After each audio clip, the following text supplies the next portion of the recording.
Eu pesquisei a fundo tudo sobre No Limite do Amanhã. Eu já adianto, é pra bugar cérebros. Tem referências diretas à Primeira e Segunda Guerras Mundiais, conceitos filosóficos, matemáticos, culturas antigas, muitas camadas da história, segredos das gravações e várias teorias científicas. Vem comigo que essa mega análise tá caprichada demais. Vamos lá. Como você fez isso? Anda! Me encontre quando você acordar.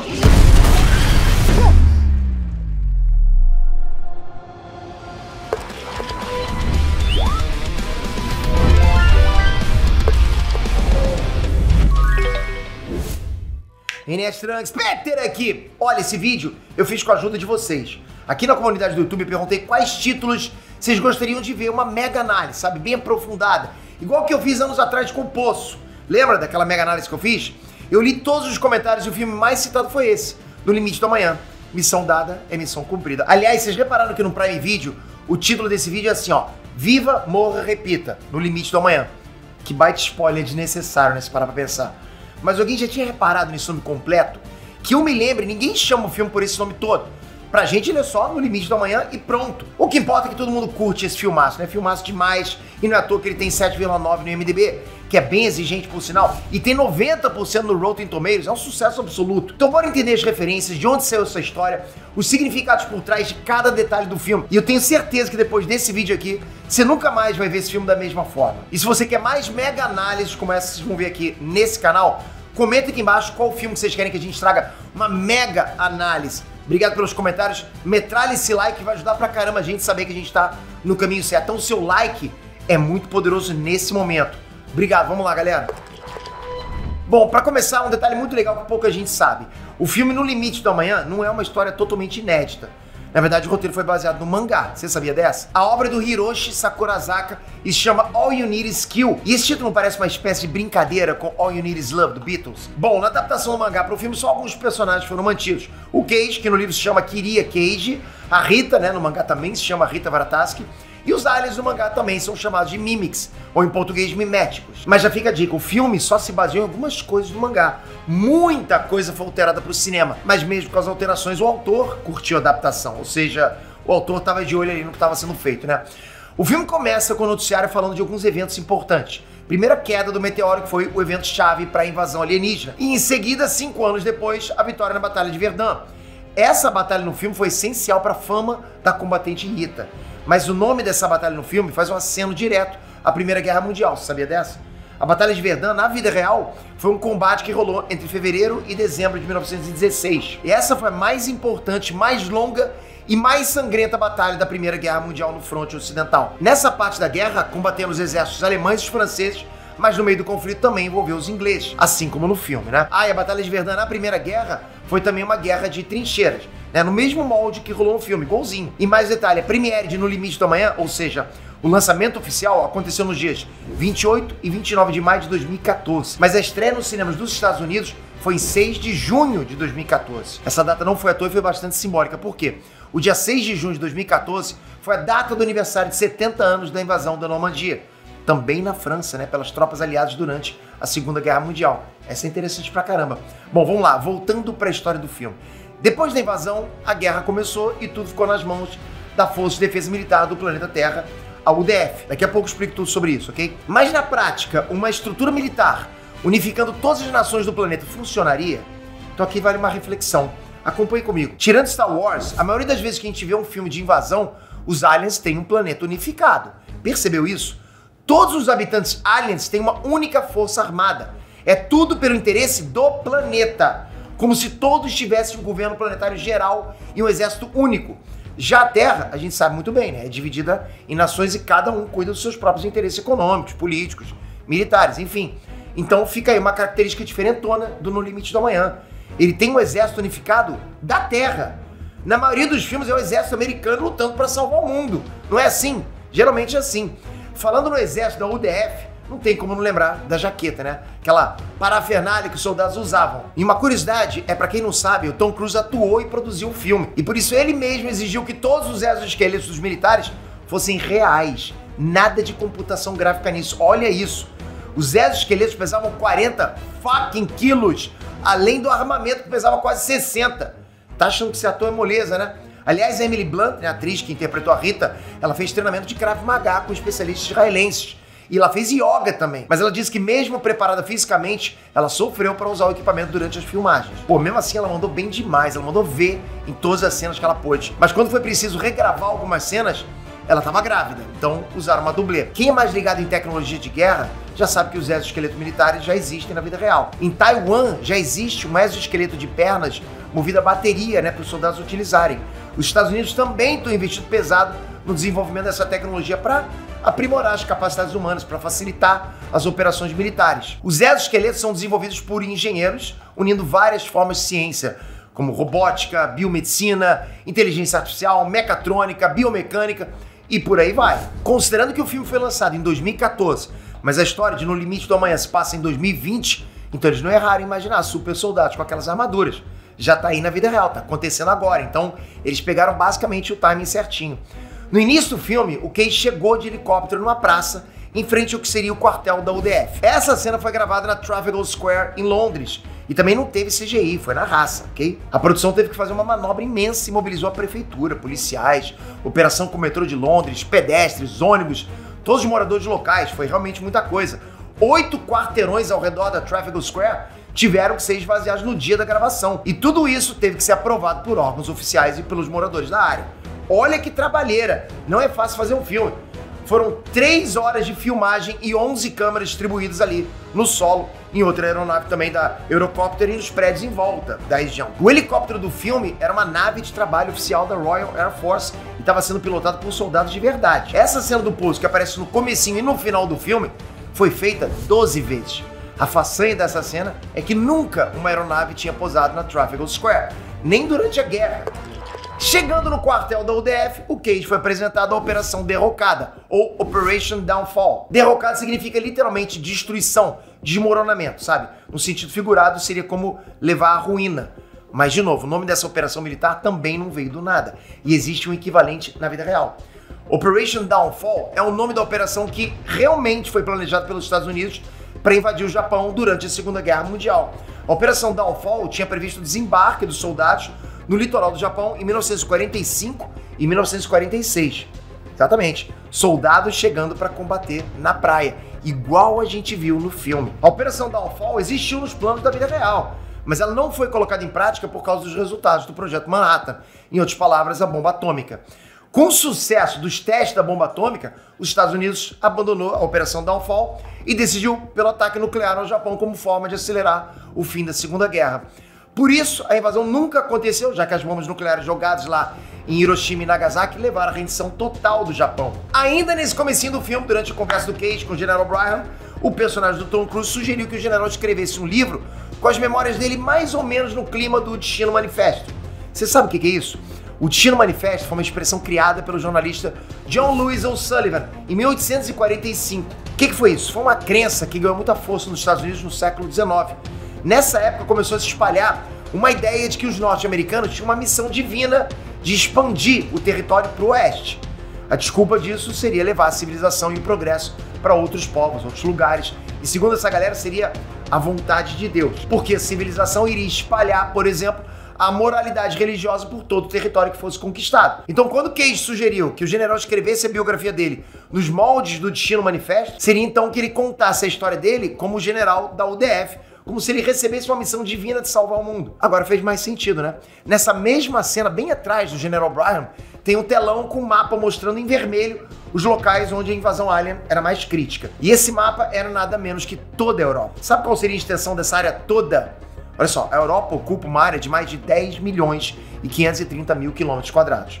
Como o filme se passa em 2020, a invasão europeia teria afetado diretamente 750 milhões de pessoas, que é mais ou menos a população europeia naquele ano. Isso, claro, né, contando só os impactos regionais. Mas, assim, numa escala global, um desastre desse, como uma guerra generalizada na Europa, de alguma forma teria impacto forte no mundo inteiro, principalmente nas questões econômicas. Abalaria o mundo economicamente como um todo. E por isso teria sido criada a UDF, a United Defense Force, ou a Força de Defesas Unidas, que é como se fosse um exército multipaíses, unificado para defender a segurança da Terra contra os invasores. O que faz sentido, né? Todo mundo se juntar contra o inimigo em comum. No filme, a UDF tem como principais membros os Estados Unidos, Reino Unido, Rússia, Canadá e China. Mas nas operações a gente vê várias vezes indícios das participações ali da França, Alemanha e até do Brasil. Aliás, você percebeu as referências do Brasil no filme? Dá pra ver a bandeira do Brasil tanto no telão da sala de comando lá do General Braham, quanto na entrada da tenda do Esquadrão C, na primeira vez que o Cage acorda depois de ser preso. Voltando a falar do DF, o slogan da organização é "Por um mundo que vale a pena salvar". E você deve ter reparado que existem durante todo o filme várias bandeiras, broches, pinturas, propagandas, tudo com o brasão da UDF. Para entender o que aquele símbolo significa, a gente tem que mergulhar um pouco no mundo da vexilologia, que é o estudo das bandeiras e simbologias que essas bandeiras trazem. O nome desse estudo vem da palavra em latim vexilo, que é o nome que os soldados romanos davam para os estandartes lá que eles usavam em batalha. E para que servia um estandarte de guerra? Você sabe essa? Quem viu Game of Thrones deve lembrar que sempre que um exército ia se movimentar, tinha uns carinhas que ficavam só lá segurando o estandarte de cada casa, de cada reino. Isso servia na vida real para que os exércitos não se confundissem, né? Eles usavam um pedaço de pano pendurado com cores e sinais de identificação, né? Para evitar que as tropas aliadas se atacassem por engano, lá acontecesse no meio da batalha. Bom, agora sabendo o que é vexilologia, vamos analisar ponto a ponto os símbolos que formam a bandeira da UDF e qual mensagem eles querem passar com essas imagens. Ela é feita pela junção de 4 símbolos: a águia, o planeta, a estrela e o círculo. Como você deve imaginar, nenhum desses desenhos foi escolhido à toa, né? Como estou trazendo para vocês aqui. Vamos começar pela águia. Ela representa sabedoria, liderança, poder. Não é à toa que esse mesmo pássaro é o símbolo dos Estados Unidos, né? Se você reparar bem, na bandeira do UDF, a águia está de asas abertas, ou seja, ela está numa posição ativa. Não é uma águia parada, posada. Nesse brasão, ela passa a mensagem de um predador em pleno voo, pronto para atacar e para defender. Na parte de cima dessa figura tem o que pode ser o planeta Terra. E ele está estilizado mais ou menos como é na vida real, na bandeira das Nações Unidas, não lembra? A grande diferença da representação da Terra nas bandeiras da UDF e da ONU é que na ONU aparecem os formatos dos continentes. Na UDF, né, esses contornos não existem. E é de propósito. O planeta na bandeira da UDF representa unidade mundial, sem limitação de territórios. A Terra e a raça humana lutam como uma coisa só, sem distinção de nações, raças, de línguas, de culturas. Mas ainda, né, a águia se sobrepõe ao planeta. Quer dizer que a Terra é o objeto que a águia defende, ou seja, o que as Forças Armadas, o que a UDF defende. Estrelas, lua, sol, corpos celestes em geral, são comuns nas bandeiras de diversos países da vida real. Mas geralmente eles têm um significado astronômico. Um corpo celeste numa bandeira pode ter, por exemplo, um significado religioso, como a presença da lua crescente nas bandeiras de países islâmicos. As estrelas nas bandeiras também podem simbolizar os estados que formam um país, como, por exemplo, as 49 estrelas na bandeira dos Estados Unidos ou as 27 estrelas na bandeira do Brasil. Ou então as estrelas podem significar algum tipo de aliança racial, como as 4 estrelas na bandeira da República Popular na China, que representam os 4 povos que formam esse país. Da mesma forma, a estrela na bandeira do DF também reforça a ideia da unidade da raça humana, que agora está unificada em defesa dos ataques alienígenas. E por fim, tem um círculo lá em volta do brasão, e não é sem motivo. Ele também bate mais uma vez na tecla do sentido de unidade, de conjunto, de proteção. Ainda no início do filme, né, depois daquela conversa tensa com o General Brighton, o Cage ele foi considerado um desertor. Você sabe o que é isso? Em termos militares, deserção é o ato de um militar abandonar o serviço ou o posto dele sem ter autorização. Ou seja, ele está indo embora, desistiu. Em outras palavras, é dar no pé, fugir mesmo. Na maioria dos países que possuem forças armadas, a deserção é considerada um crime grave pelo Código Penal Militar. O Cage até tentou argumentar que ele era oficial da reserva na época da faculdade. Isso significa que ele prestou o serviço militar, mas ele não seguiu carreira. Ele foi viver como um civil e ficou à disposição do exército. Ser da reserva significa que ele poderia ser convocado, né, a comparecer em caso de guerra. Bom, a guerra veio, mas o Cage trabalhava como publicitário. Por isso ele recebeu a patente de major do exército e trabalhava para divulgar os feitos da UDF na guerra contra os aliens. Mas dá pra ver que o Cage não tinha vontade nem vivência como combatente. Ele não era do campo, né, do campo de batalha. Por isso ele se negou a ir pro fronte de batalha como o general queria. E por isso ele foi preso. Desde que o mundo é mundo, em tempos de guerra, era comum a execução de desertores. Mas a pena de morte não é mais tão utilizada assim, né? Pelo menos não no Ocidente. Bom, segundo os militares, ok? A deserção é uma ação que vai contra os fundamentos do militarismo, que são a disciplina, o respeito às autoridades e a servidão. Por isso, fugir da obrigação quando é convocado para a batalha é uma atitude de covardia que compromete a atuação na guerra. E por isso o desertor pode ser preso e punido pela lei. Então o Cage não podia recusar ir para a guerra. E por isso quando ele saiu da sala, o general deu voz de prisão e o Cage foi mandado à força para a batalha. Agora, o porquê eles queriam tanto o Cage como soldado na Operação Downfall, isso o filme não explica.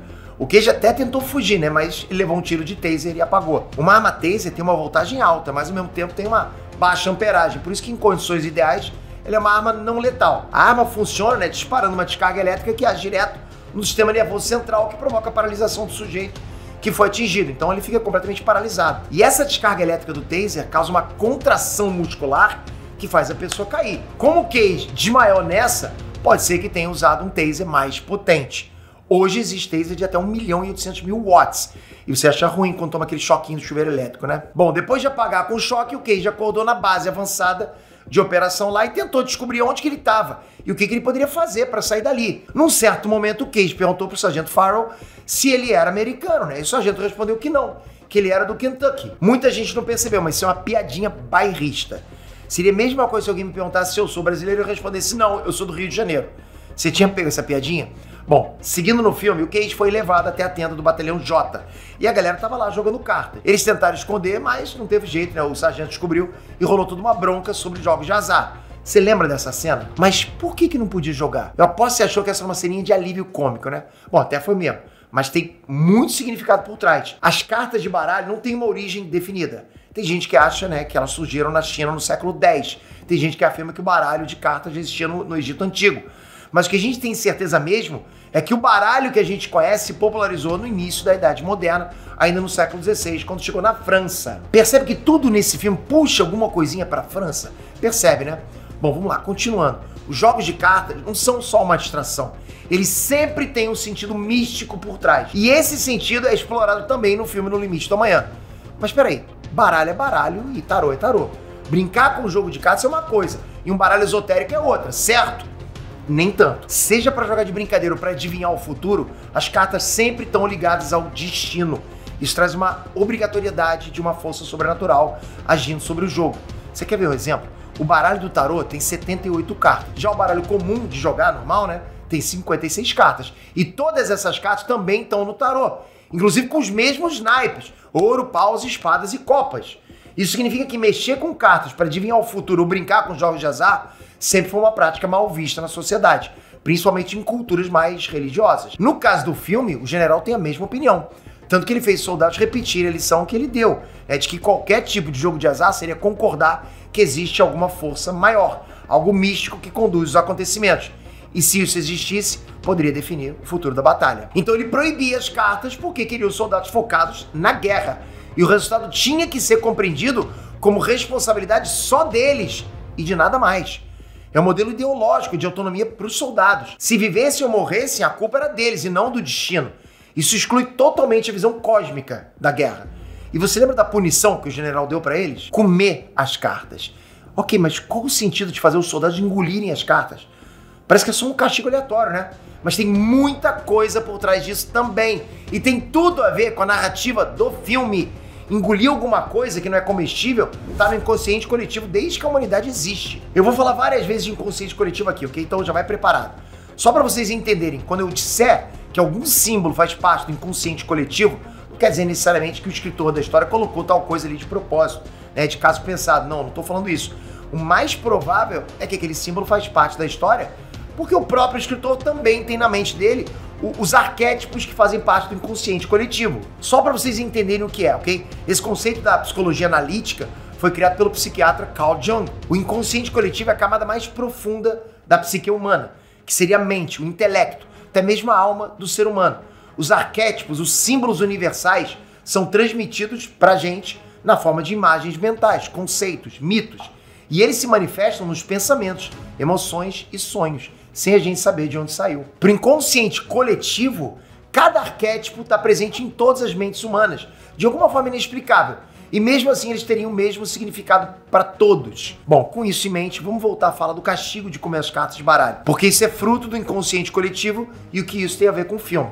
Como eu disse agora há pouco, engolir alguma coisa que não é comestível está no inconsciente coletivo. Na mitologia grega, o deus Cronos era o criador do tempo. Na mitologia romana, existia um deus semelhante chamado Saturno. Tanto Cronos quanto Saturno eram senhores do tempo e eles engoliram os próprios filhos e não foi para se alimentar. Na mitologia, o simbolismo disso é que é impossível fugir do tempo, por isso todos seriam devorados, ou seja, vencidos pelo tempo. E é bem isso que rola no filme. Bom, menos o Cage, né? Percebe a ligação direta entre o Cronos devorar os filhos e os aliens que vencem os humanos? Cronos e os miméticos dominam o tempo. Enquanto Cronos devora os filhos, os miméticos derrotam os humanos. Além disso, ok, voltando lá para a cena dos soldados serem obrigados a engolirem as cartas do baralho, isso tem significado de devorar o destino, ou seja, vencer a crença que existe destino. Eu aposto que você não tinha pescado a profundidade dessa cena da galera engolindo baralho, não é? Seguindo o filme, o batalhão tá pronto pra guerra e no avião o sargento fala que não existe coragem sem medo. Se lembra dessa, né? É uma baita frase forte. Pensa nisso. Não existe coragem sem medo. Sabe de onde que isso saiu? Mais uma vez, da Grécia Antiga. Esse filme tem muita coisa de origem na Grécia clássica e tem motivo para isso. No contexto histórico, a cultura grega marca o início da civilização ocidental. Os conhecimentos de ciência, filosofia, medicina, política, arte, esporte e até da escrita têm origem lá. Então se prepara que tem muita referência grega nesse vídeo aqui.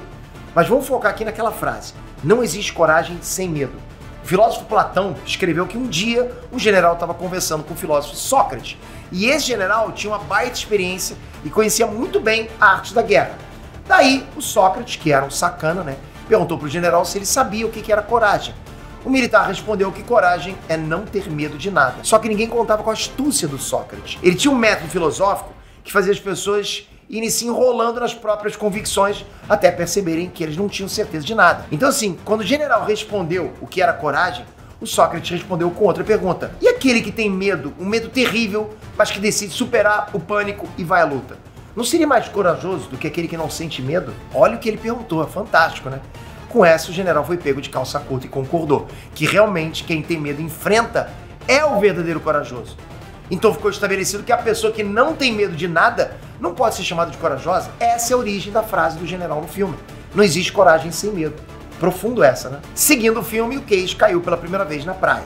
Se você reparar, na primeira queda, ele acabou quebrando a viseira do capacete. Na segunda vez ele já caiu de pé. Por fim, ele nem queria mais usar o capacete, falou que aquilo era tipo uma distração. O mais bacana é que cada vez que o Cage voltava naquele mesmo dia, ele foi criando literalmente uma coreografia da batalha. E você sabe quantas vezes ele morreu e voltou? Já fizeram essa conta. No filme apareceu ele morrendo 26 vezes, mas com certeza foi muito mais. E claro, na primeira vez que ele morreu, aconteceu um fato que mudou tudo. Ele entrou em contato com o sangue de um alien. E é aí que a gente fica sabendo da biologia dos miméticos. São 3 tipos de aliens. Aqueles menores são chamados de drones, são o tipo mais comum de miméticos. São os que aparecem o tempo todo. Tem o alfa, né, o grandão azul lá, que é muito raro e justamente que o Cage teve contato com sangue. E depois a gente ficou sabendo do ômega, que é o chefão, que tem o poder de manipular o tempo. Quando o Cage explodiu o alfa na primeira vez na batalha, ele morreu encharcado de sangue do alien. Mas esse contato foi justamente o que permitiu o Cage a voltar involuntariamente pro começo daquele mesmo dia, várias e várias vezes. Ele começou a dominar o tempo, não dominar não, né? Ele começou a viajar no tempo involuntariamente. Ele não queria que isso acontecesse, mas estava acontecendo e foi isso que ajudou ele a vencer a guerra. Então, esse contato causava uma resposta imediata no ômega, que controlava o tempo. O contato com o sangue do alfa fez o Cage, e no passado a Grace também, entrar no sistema nervoso do ômega, que é uma habilidade que só o alfa tem. E mais, isso deu a eles a capacidade de controlar o sistema do tempo, involuntariamente. Agora, você parou para pensar no nome desses aliens? Quando a gente fala em drone, a gente pensa logo naquele brinquedo, né? Aquela coisa que voa e tal. Mas drone é uma palavra da língua inglesa que significa zangão, que é o macho de várias espécies de abelha. Como o alien drone é o mais comum, esse nome realmente simboliza o que é comum, que tem inúmeros exemplares iguais sem nada de especial. O segundo tipo de mimético é o alfa, e esse sim é super raro. Alfa é a primeira letra do alfabeto grego, não é à toa que a origem da palavra alfabeto é essa, né? É igual em português. A gente também chama o alfabeto de ABC, não é? Alfabeto é literalmente o nome das 2 primeiras letras, alfa e beta, ou A e B pra gente. Já o alien mais especial de todos é o ômega, que é o chefão supremo, o master, o boss final. E ômega é a última letra do alfabeto grego. E por que esses aliens especiais têm nomes de letras gregas? Bom, na cultura ocidental, as letras alfa e ômega simbolizam início e fim, ou então a eternidade. Percebe que só por esses nomes a gente já tem obrigatoriamente um contexto de tempo, início e fim? As letras gregas são super importantes até hoje e aparecem tanto em textos filosóficos e religiosos quanto na matemática e na ciência em geral. Com certeza já passou perrengue na escola tentando descobrir o delta na fórmula de Bhaskara. Ou você ficou batendo a cabeça para achar o valor de π. Ou você já ficou maravilhado com o φ, né, a razão de ouro, que dá as proporções matemáticas perfeitas nas obras de arte e arquitetura. Todos esses nomes são letras gregas. Os aliens alfa e ômega também dão sentido da comunicação direta entre eles. Por isso que o sangue do alfa tem a habilidade de saber exatamente onde o ômega está. É literalmente o início e o fim dessa comunicação entre eles, unida pelos dois. Voltando para o filme, o Cage vai dia a dia evoluindo um pouquinho mais na compreensão desse vai e vem no tempo. Ele vai sempre passando pelo mesmo dia. Durante aquela cena lá que os soldados têm que fazer flexões e o Cage foi xingado de verme, lembra dessa? Deve lembrar, né? Bom, agora já parou para pensar de onde que surgiu? De onde que veio essa expressão? Por que isso é insulto? De acordo com os linguistas, um insulto ou um palavrão surge dentro dos idiomas para expressar algo que está diretamente ligado à dor. A gente xinga ou ofende porque sente uma dor ou porque a gente quer causar dor. E desde que existe a comunicação verbal, existe a ofensa e os palavrões. Chamar alguém de verme é comparar a pessoa a um animal pequeno, inútil, um animal nojento. E isso é mais antigo do que você pode imaginar. Sempre a humanidade reparou que os vermes aparecem, né, onde existe podridão. Até na Bíblia tem isso, sabia? Por exemplo, no livro de Jó, no capítulo 25, existe um discurso de um dos amigos de Jó, chamado Bildad. Nesse discurso, ele exalta Deus e se pergunta como o ser humano poderia ser justo ou puro se comparado a Deus.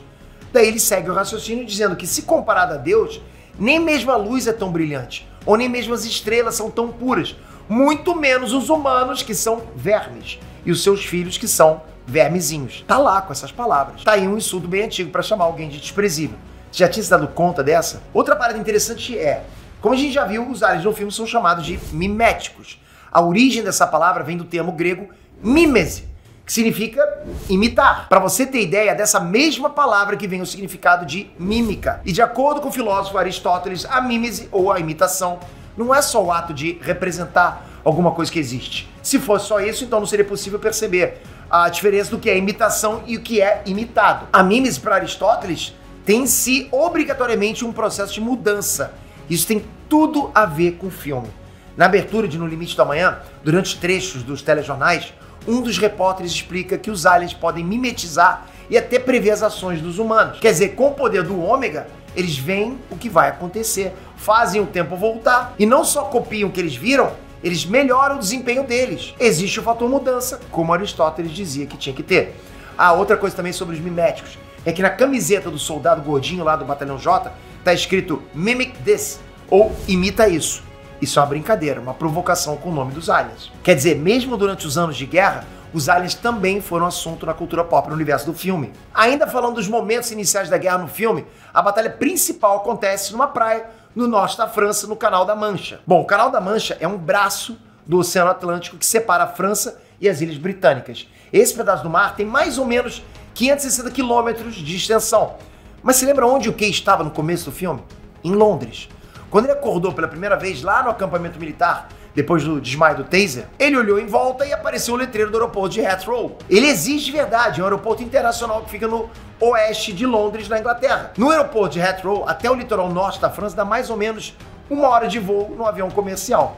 Nisso o filme acertou, porque deu a impressão que o voo foi rápido, saindo da base militar até a praia, onde a batalha estava acontecendo. Continuando a falar de geografia, mais pra frente no filme, o Cage e a Rita vão avançando cada dia mais em busca da tal represa, né? Onde supostamente o ômega estava escondido. Aquela cena que ela dirige o carro e ele tá no carona, eles conversam e o Cage disse que ela tinha conversado com ele e confessado algumas coisas pessoais uma vez que eles passaram em Lyon. Mas do litoral norte da França, onde estava a batalha, até a cidade de Lyon, dá fácil uns 600 km de distância. Em condições atuais, dá umas 7 horas de viagem sem parar. Nessa o filme derrapou, né? Uma curiosidade também das gravações é que nessa cena a atriz Emily Blunt tinha que dirigir rápido e fazer uma curva à direita. Mas ela acabou perdendo a marcação da curva que tinha que fazer e acabou seguindo reto. E eles bateram numa árvore do outro lado da estrada. Felizmente ninguém se machucou. Quando a equipe chegou até o carro, tava a Emily e o Tom Cruise cascando o bico de tanto rico atrapalhada lá. Ainda bem que foi só isso, né? Bom, continuando na história do filme, o Cage ficou sabendo que o Dr. Carter criou um transponder que poderia dar a localização real do ômega. Mas alguém sabe o que é e como funciona um transponder? Bom, transponder é a junção das palavras transmitter, né, e responder. E o objetivo é exatamente receber, amplificar e retransmitir um sinal. Transponders existem na vida real e são usados, por exemplo, na codificação de TV por satélite, também na aviação. Nos aviões, o transponder na cabine do piloto é o equipamento que transmite os sinais da aeronave através de um radar. O transponder que dá os sinais de identificação do avião, a velocidade, a altitude e a posição para a galera do controle de tráfego aéreo. Com isso em mente, fica mais fácil para a gente entender que o transponder que o Dr. Carter criou é um aparelho que decifra a conexão entre o alfa e o ômega.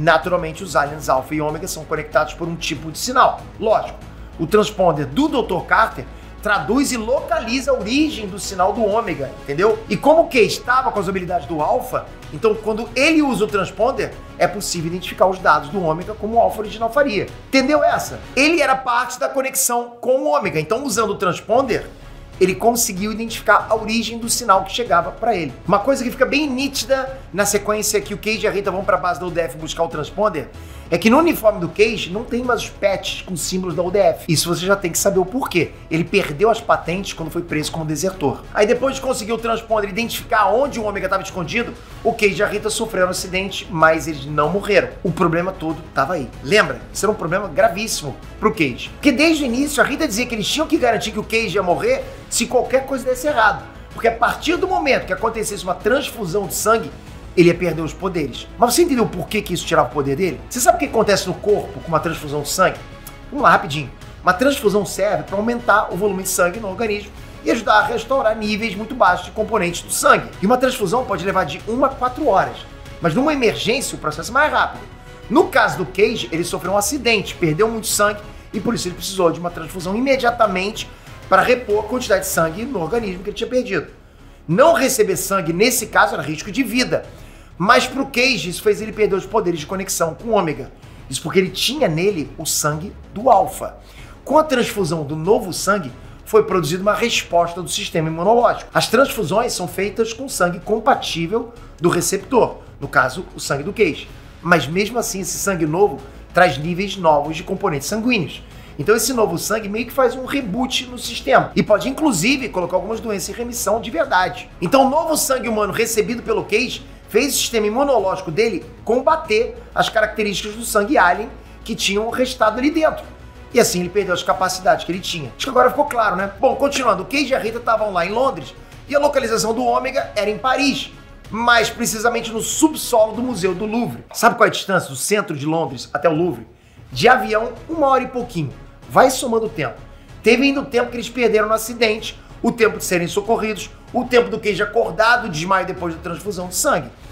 A Rita disse que eles tinham menos de 3 horas antes da invasão. Só a viagem de um país para outro levaria 1 hora e pouco. Tudo isso aconteceu e eles tinham que chegar no Louvre, achar o ômega e matar ele. Isso não é coisa que se consegue em 5 minutinhos, né? Mas antes dessa missão, eles ainda tinham que convencer o Esquadrão J, com toda aquela história lá de viagem no tempo e tal. Você acha que em 3 horas daria para fazer tudo isso? E aí a gente chega em mais uma simbologia casca grossa. Ômega estava escondido debaixo da pirâmide do Louvre. A pirâmide é um símbolo antigo que representa a elevação e o poder da vida sobre a morte. De acordo com as culturas antigas, as pirâmides egípcias representam a terra que se eleva ao céu. Esses monumentos, galera, eles se direcionavam para o alto com um propósito muito específico. Não é à toa que elas foram construídas com uma ponta bem aguda para cima. As pirâmides no Egito serviam de túmulos e era através delas que era traçado o caminho para o rei morto chegar até o Deus Sol e alcançar a vida eterna. Era basicamente como uma seta para chegar até o Deus Sol. Lembrando que na geografia do Egito não existem montanhas naturais no meio do deserto. Então assim, a função visual era basicamente de ter formas de montanhas artificiais perfeitas. Mas as pirâmides aparecem em várias culturas separadas na história da humanidade. Existem centenas de pirâmides espalhadas pelo mundo em diferentes estilos, tamanhos e funções, feitas por civilizações em eras diferentes, culturas diferentes, que nunca tiveram contato entre si. A gente tem pirâmides no Oriente Médio, África, Ásia, América, Europa e no Pacífico Sul. Isso significa que o símbolo da pirâmide também é uma figura muito presente no inconsciente coletivo da humanidade há milênios. E por mais que as pirâmides tenham funções e significados diferentes em cada cultura, elas sempre têm um pouquinho ou muito de sentido de eternidade. E eternidade é a vitória do tempo. E tempo é a grande arma, o grande poder de guerra no filme O Limite do Amanhã. Então faz muito sentido que o ômega fique ali escondido numa pirâmide moderna. A pirâmide do Louvre é um dos pontos turísticos mais importantes de Paris. O artista que criou essa pirâmide explicou que o conceito da pirâmide de vidro é que o sólido é uma coisa para os mortos, para os vivos teria que ser uma coisa transparente. Por isso essa pirâmide não é de pedra como todas as outras. Na vida real, essa pirâmide e aquele pátio subterrâneo que existe debaixo dela foram criados por causa de uma série de problemas com a entrada original do Museu do Louvre, que a entrada antiga não tinha capacidade para suportar um número enorme de visitantes todos os dias. No fim do filme, o Cage conseguiu vencer o Ômega, ou seja, ele conseguiu vencer o Senhor do Tempo, e assim rolou um reboot nos acontecimentos. Se repetiu então a cena do helicóptero pousando na Trafalgar Square em Londres, mas as circunstâncias já eram totalmente diferentes. Agora é que a coisa complica um pouco. O filme usa muito recurso de loops e paradoxos temporais. O loop temporal não é novidade pra gente, mas esses assuntos são sempre muito abstratos, entende? Então sempre vale a pena rever. A teoria do loop temporal foi criada pelo cientista alemão Kuchel Lian em 1964. E o funcionamento dessa teoria é exatamente como foi feito no filme No Limite do Amanhã. No loop temporal, o tempo corre normalmente durante o período, mas em determinado ponto, o tempo volta ao ponto inicial. E esse processo fica se repetindo continuamente. Começa sempre no mesmo ponto, acaba, volta no mesmo ponto de início. No caso do Cage, a sorte é que ele acumulava as memórias de cada rodada dos loops temporais. Isso é baita sorte. Mas aí tá uma diferença que aconteceu nesse filme e em outros também, como por exemplo Feitiço do Tempo e o Meia-Noite 1. De acordo com essa teoria do loop temporal do Kuchel Lian, na hora em que o tempo volta, ou seja, quando rola o reset pro ponto inicial, as memórias das pessoas também voltariam no tempo. E assim elas não seriam capazes de lembrar do que aconteceu. Aliás, essa é uma das teorias mais conhecidas para explicar aquela famosa sensação do déjà vu. Existe outra teoria que tem tudo a ver também com No Limite do Amanhã, que é a teoria do eterno retorno do filósofo Friedrich Nietzsche. Essa ideia foi mencionada pela primeira vez no livro A Gaia Ciência, de 1882. Essa ideia do Nietzsche existe na vida e no universo no modo geral. Uma separação dos momentos de sucesso e momentos de fracasso. Os sucessos e os fracassos vão contribuir para o equilíbrio do universo, dependendo como eles forem arranjados. Guarda isso. Vem com calma que é complexo agora, mas dá para entender. Para o Nietzsche, o tempo é infinito, tanto para frente quanto para trás. Então, caso o universo fosse entrar em estado de equilíbrio, isso já teria acontecido. Lembra que o tempo é infinito? Por isso, assim, tendo uma quantidade infinita de tempo, todas as possibilidades de arranjo de sucesso e fracasso para alcançar a estabilidade já teria acontecido, já teria rolado. E como claramente o universo ainda não está estável, então significa que a estabilidade jamais pode ser alcançada. Isso quer dizer que o universo é dinâmico e que ele vai ficar infinitamente passando por uma sucessão de arranjos diferentes, sucesso e fracasso. Ou seja, ele vai ficar rebutando as ocasiões para o sucesso e fracasso serem arranjados de maneiras diferentes, numa tentativa eterna de buscar o equilíbrio que nunca vai chegar. Trazendo isso para a existência humana, a ideia do Nietzsche é que cada pessoa vai viver a sua vida novamente, voltando, parecido com o que está vivendo agora. Esse filósofo colocou essa ideia como uma coisa a se pensar, e não como uma regra. E ele imaginou como que as pessoas iriam reagir se isso fosse verídico. Imagina você viver a sua vida várias e várias vezes de novo, pela eternidade dos tempos. O Nietzsche previu que se isso fosse verdade, a primeira reação seria um desespero coletivo generalizado. Porque a vida humana é trágica, entende? Todo mundo passa por sofrimentos, por fracassos. E a ideia de viver tudo de novo e de novo é terrível para qualquer um. Pensa você viver a sua vida sempre, para sempre, eternamente. Por isso que a gente fica angustiado quando assiste No Limite do Amanhã. Porque a gente se coloca no lugar do Cage e pensa, pô, como que deveria ser massacrante morrer e reviver o mesmo dia inúmeras vezes. Bom, o Nietzsche já tinha pensado nisso no fim do século XIX. Doideira demais isso, né? Essa ideia do eterno retorno pode ser comparada também ao ciclo de reencarnação de algumas religiões, que são a oportunidade de voltar à vida terrestre para ter novas oportunidades de conseguir sucesso, assim como o Cage. Cada vez que ele voltava, ele tentava melhorar a situação. Você tinha feito essa ligação? Muitas outras culturas, ainda mais antigas, já pensaram no eterno retorno com o arquétipo de Ouroboros. Você já deve ter visto esse símbolo aí, você nem se ligou no significado dele. É a serpente que devora a própria cauda, né? Igual a gente viu com as pirâmides, ela também está no inconsciente coletivo e apareceu em diferentes culturas. A primeira aparição conhecida do Ouroboros está no livro Enigmático do Mundo Inferior. É um texto funerário encontrado na tumba do imperador Tutankhamon do século XIV a.C. Nos livros de alquimia da Idade Média também apareciam serpentes que comiam a própria cauda. Outra aparição dessa mesma figura é na cultura asteca entre os séculos 14 e 16 depois de Cristo, na América Latina, com uma divindade chamada Quetzalcoatl, que é a serpente emplumada. A serpente que devora a própria cauda é o símbolo mais primitivo do infinito, do eterno retorno e da evolução voltada para si mesmo. Mais uma vez, como o Cage agiu o tempo todo no filme, voltando e melhorando ele mesmo, melhorando as decisões, etc. É bem simples, né? Se a cabeça da cobra é o começo e a ponta da cauda é o fim dela, então ela devora a própria cauda, ela assume um formato de círculo, sem começo, sem fim, ou seja, infinito. E como a gente viu lá no começo, o lance do deus Cronos, o senhor do tempo, o infinito e o tempo são os maiores poderes que derrotam os humanos. Essa coisa de início e fim que forma infinito também é a mesma simbologia com alfa e ômega que eu expliquei agora há pouco. No fim, tudo fala sobre o poder do tempo. E aí, você curtiu dar esse mergulho profundo no limite do amanhã? Qual outro filme você gostaria que a gente trouxesse aqui numa mega análise? Pode ser qualquer outra obra da ficção, qualquer coisa que você queira. Tô olhando os comentários, obrigado por esse vídeo. Bacana demais ter ficado até aqui, até esse momento com a gente. Se inscreve no canal, só tocar aqui agora, ativa o sininho, porque sempre vou trazer pra vocês conteúdos nerdísticos, aprofundados, análise de trailers, animes, séries, é o que a gente gosta. Mas sem você aqui não funciona. Obrigado por isso. Até a próxima. Fui!